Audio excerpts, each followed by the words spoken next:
We'll be taking off as a flight of 2 this morning, flying out across the flats and up the glacier, up in the base camp there. For the past 4 days, we've got the last of the cargo that we've been transporting up to base camp to support the Park Service. These two CH-47 Chinooks and the Sugar Bears have been on a mission. And then Choctaw will circle around a couple times and they'll land in there next to us. A training mission to help the National Park Service transport 15,000 to 20,000 pounds of emergency equipment.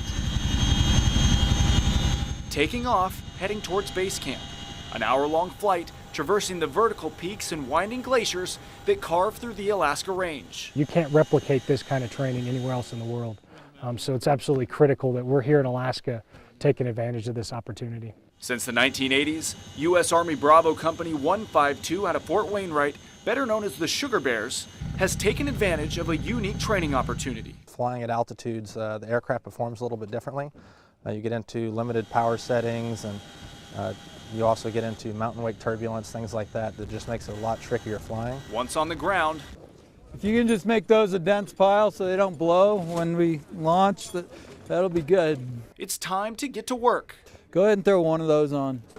23. Offloading items like food, communication equipment, and medical equipment that will aid climbers in case of an emergency. Kahiltna Base Camp is located 7,000 feet above sea level, and for the next 2 months, this is where more than 1,200 climbers from around the world will begin their attempt at summiting America's tallest mountain peak.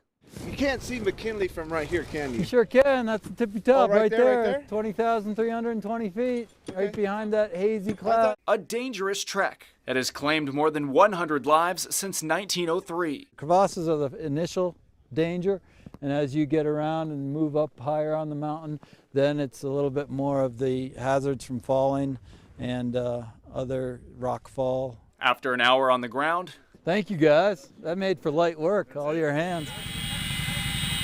The mission is complete, but not before the Sugar Bears push these Chinooks to the limit, operating at altitudes where oxygen is scarce. Fabulous training for the crews.